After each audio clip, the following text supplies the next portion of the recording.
Hello and welcome again to another video on Some Dutch Wargamer. And today I want to talk to you about the basic guard list I use and why I use it. By the way, if you hear some stuff in the background, I'm currently, while talking to you guys, I'm going to put, what's it called in English? It's, in Dutch it's a druppellader. And what it does is it doesn't allow your battery to go flat of your motorcycle while in winter, because in winter we cannot really drive a motorcycle because it's just way too cold and too wet to drive, and it's not fun to drive in the winter. And I'm going to put a druppellader on the bike of one of my neighbors. So in the meantime, I will be talking to you. The basics that I use with guard is I use infantry as basics, and the rest of the list can be built around that. Why do I want to use infantry? Infantry actually is pretty good. Why are they good? They get shut down easily. So that's one of the minor or the downside of the infantry, because they're only toughness 3 with 5 up save, so they are not really that resilient. But I use a minimum of 60 in my battles. Why? Because I want to have a lot of bodies on the battlefield and a lot of objectives secure, and I use my infantry also to gain an advantage, to allow my bigger stuff to keep shooting. Like I told you guys in the video of expendability prioritization. It's just, maybe you've heard about the tactic, but the tactic is being called the Imperial Speed Bump. And what you create is you create a screen in front of your big heavy hitters that you do not want to get in close combat in turn 1 or 2. So that's why you put infantry in front. Do I upgrade them? Sometimes, not that much, but sometimes. Why? The squads are primarily used as the Imperial Speed Bump, and if you have an Imperial Speed Bump, I think just use them for that. And a minimum of 2 or 3 squads as a speed bump is the way to go. If you use them for something else like heavy hitters, you are going to rely on them as heavy hitters. So if you give them a less cannon, those 2 or 3 squads that have the main priority just to die. If you give them a less cannon and they get charged in turn 1, you cannot use your less cannon. So that's, in my opinion, those points are not well spent. Use those points on infantry squads that are in the 2nd or 3rd line you are using when deploying. Oh, I see my kid running. 1 second. My kid just ran outside and he wanted to see what I was doing. He's just 2 years old, so it was fun. I fixed the druppellader onto the motorcycle so I can just talk to you freely without any background noise.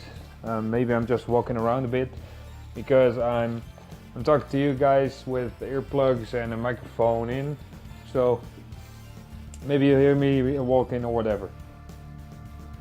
We were at the Imperial Speed Bump and how I do kit them out. Like I said, I use 2 or 3 infantry squads as the first line, and they do not get any war gear whatsoever. If you have a close combat army against you, just keep them in line. Keep them as far away as possible to deny the first turn charges and that kind of stuff. If you do not have a close combat list against you, you can use them to go in advance on the battlefield to gain some space, gain some objectives, that kind of stuff. You can use them for that. The second line of infantry you keep there to keep shooting with some heavy weapon teams. Maybe a less cannon, maybe autocannon. It works. If you have seen my battle reports, I use these tactics and they work like a charm. So I use 6 infantry squads. If I use them stock, that's 240 points. I use 3 company commanders with them, so that's 30 points each. That makes a stock 330. I preferably use also, it's not a must, but I preferably use 2 or 3, mostly 3 scout sentinels to improve the deep strike bubble, to expand the deep strike bubble. And that's the only thing they do. I kit them out with autocannons now because they're just 2 points more expensive as a multi-laser, and I think they do hit a lot better when they hit than the multi-laser, because the multi-laser has no AP, and a -1 AP helps a lot. Sorry. So that's my basic list. I use 6 infantry squads, maybe upgraded, maybe not.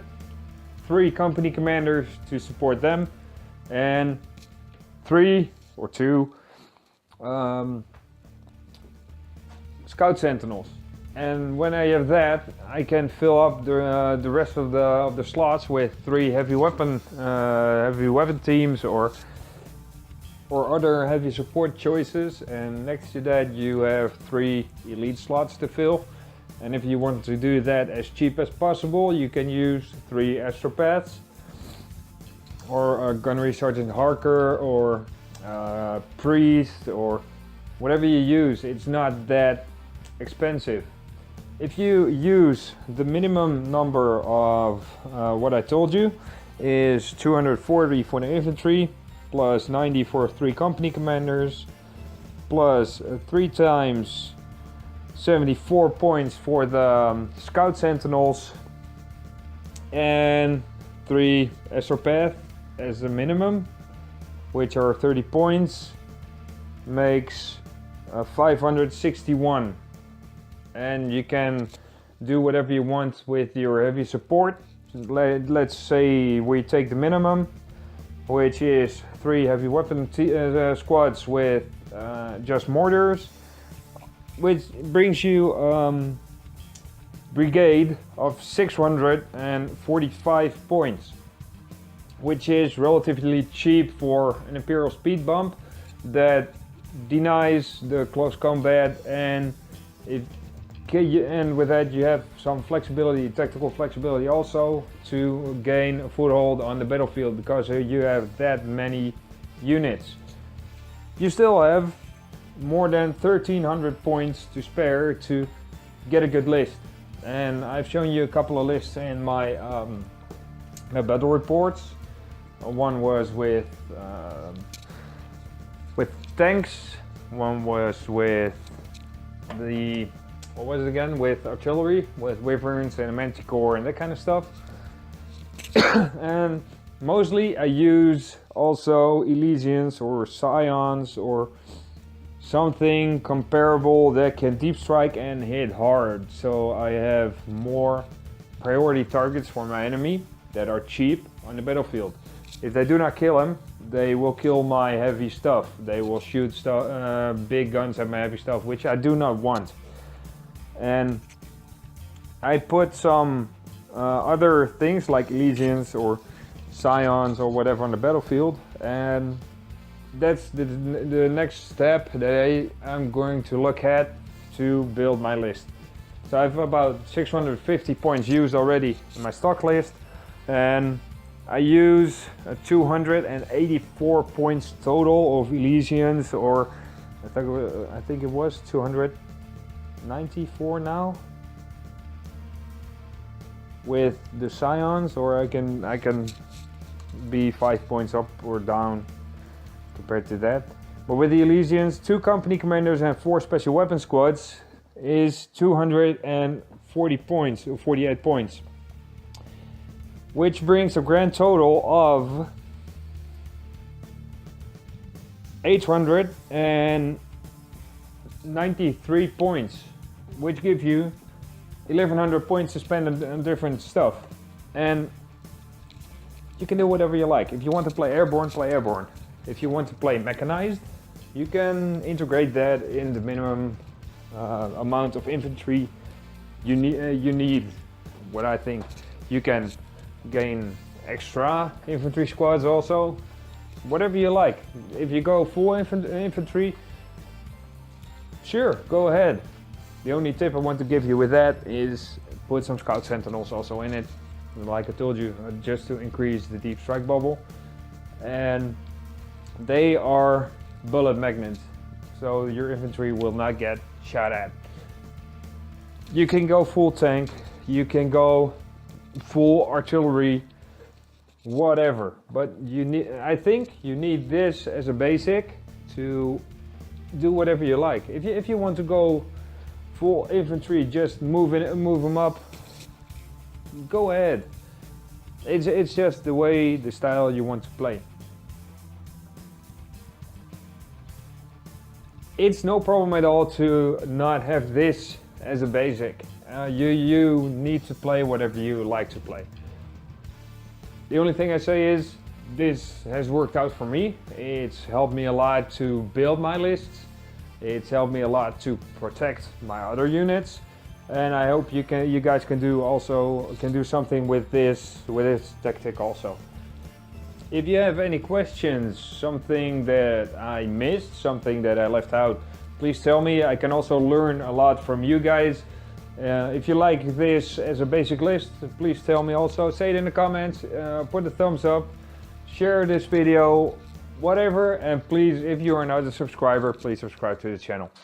I hope you guys can use some of these tactics, and if they work, I would really love to hear it. And yeah, thank you for watching. I will see you guys next time, and in the meanwhile, happy wargaming.